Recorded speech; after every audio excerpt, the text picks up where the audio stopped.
আসসালামু আলাইকুম, welcome back to my channel. সবাই কেমন আছেন? আশা করি খুব ভালো আছেন। আলহামদুলিল্লাহ আমরাও সবাই খুবই ভালো আছি। তো দেখতেই পারতেছেন বাহিরে আছি, বাহিরে যাচ্ছি।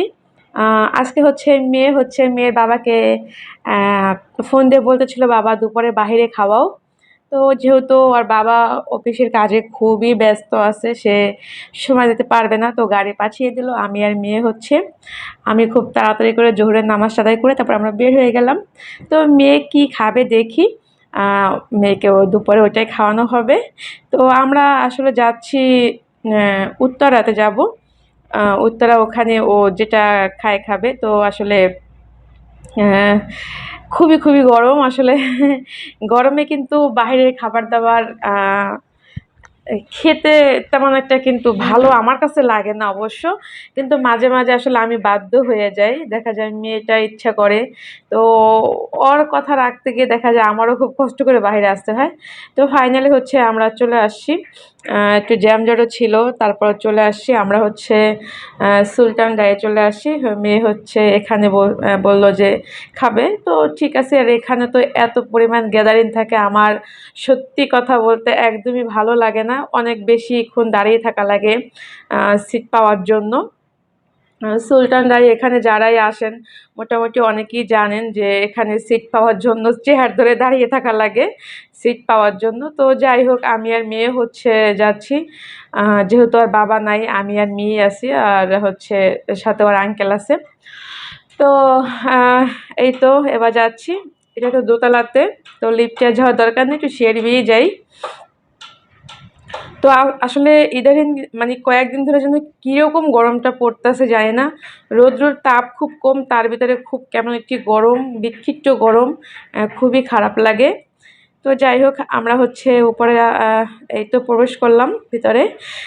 দেখতেই পারতেছেন মানুষজন পুরো কিচমিচ করতেছে, প্রচুর মানুষ আসলে।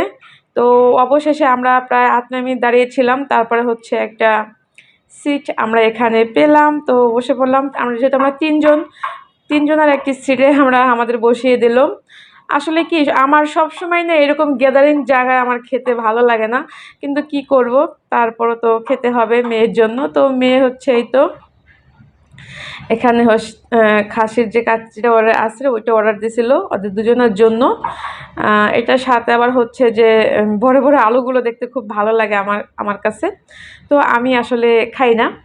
আমি এই তো প্লেন পোলাও আর গরুর মাংসটা নিয়েছি, বিফ ভুনা। কিন্তু আজকের খাবারটা মানে আমার কাছে ভালো লাগে না একদমই। আর আমি বলে দিচ্ছি, আমার এই ভিডিওটা করা ছিল বৃহস্পতিবার শুক্রবার, দুদিনই আমাদের বাহিরে খাওয়া হয়েছিল।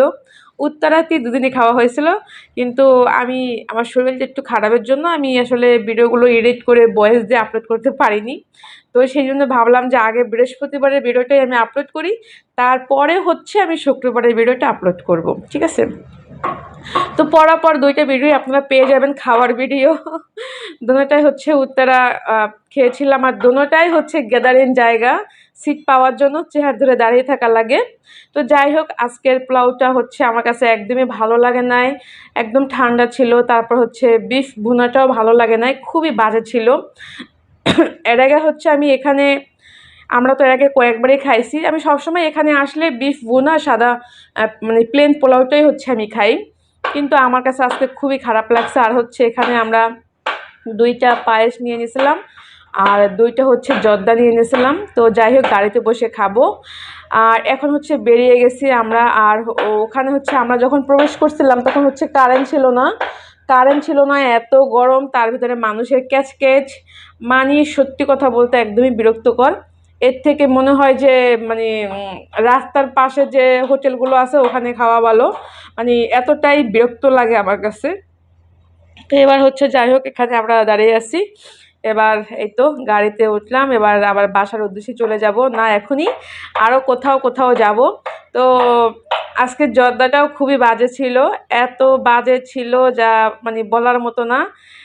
কেমন যে নারকেল যেমন মানে পচে গেলে একটা নারকেল তেল যেমন পচে গেলে গন্ধ আসে, ওরকম গন্ধ ছিল। আসলে তাদের খাবারগুলো আগে খুব ভালো ছিল, ইদানিং খুবই খারাপ হয়ে গেছে খাবারগুলো। তো আর পায়েসটা খেতে খুব ভালো ছিল। আর যেহেতু কাচ্চি বিরিয়ানিটা আমি খাইনি, সেজন্য আমি বলতেও পারবো না। তো যাই হোক, এবার হচ্ছে আমরা একটু এক জায়গায় যাচ্ছি, ওখান থেকে আবারও উত্তরা চলে আসব। বিকাল অবধি আমরা থাকবো, বিকাল আড্ডা মারবো ওখানে বসে, তারপরে হচ্ছে বাসায় যাব। তো এখন হচ্ছে একটা কাজে একটু এক জায়গায় যাচ্ছি, হ্যাঁ। তো সেটা আর না বলি, পার্সোনাল।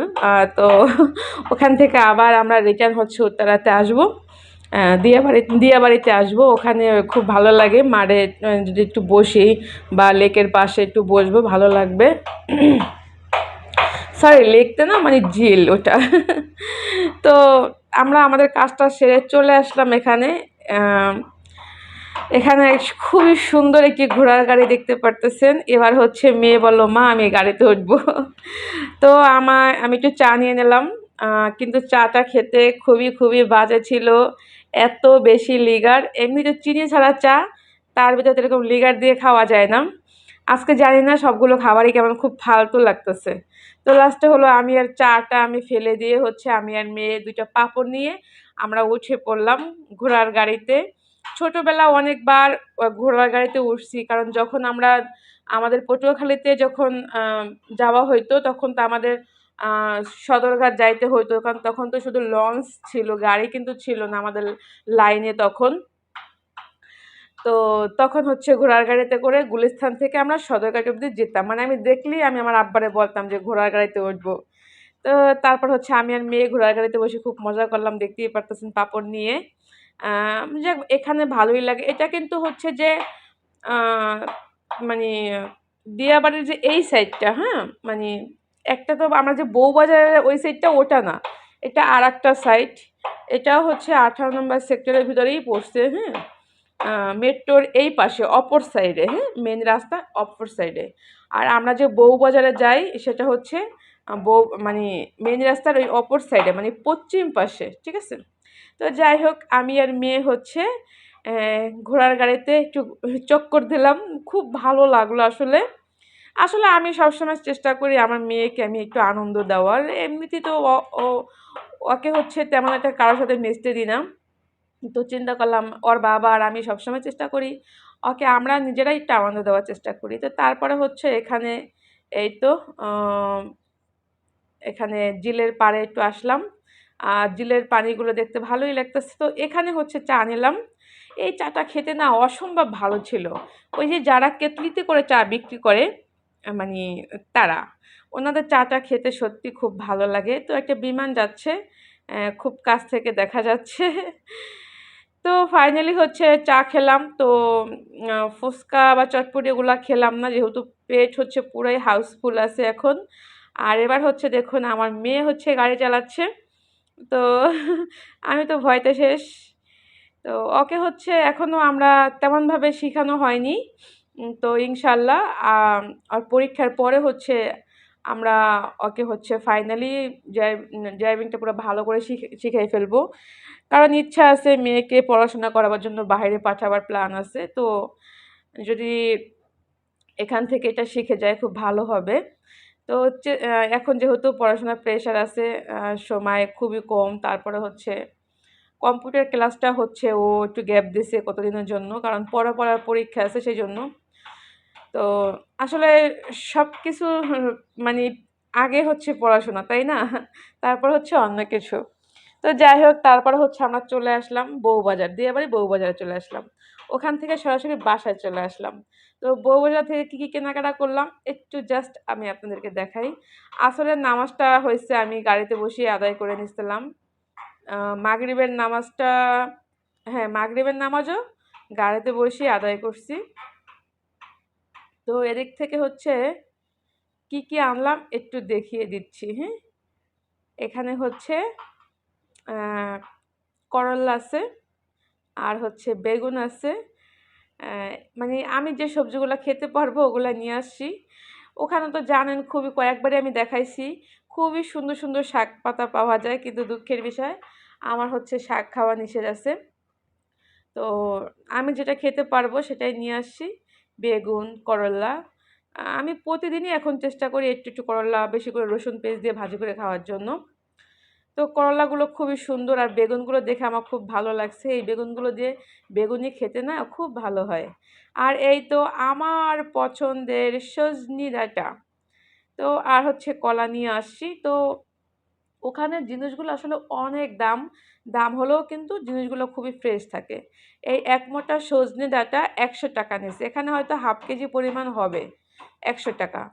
করল্লার কেজি আছে ৳৩২০ মানে উস্তা, যেটা উস্তা ওটা হচ্ছে ৳৩২০ কেজি। তো কি আর বলবো, প্রচুর পরিমাণ দাম ওখানে, কিন্তু জিনিসগুলো খুব ফ্রেশ, এটাই হচ্ছে মূল কথা। তো যাই হোক, আমার আজকের ব্লগটি কেমন লাগলো অবশ্যই কমেন্টে জানাবেন, আর ভিডিওটা অবশ্যই ধৈর্য সহকারে শুরু থেকে শেষ অবধি দেখবেন, একটা লাইক করে দেবেন, সুন্দর একটা কমেন্ট করবেন, আপনাদের বন্ধু-বান্ধব, আত্মীয়স্বজন সবার মাঝে একটু প্লিজ বেশি বেশি করে শেয়ার করে দেবেন, আর যারা এখনও সাবস্ক্রাইব করেননি সাবস্ক্রাইব করে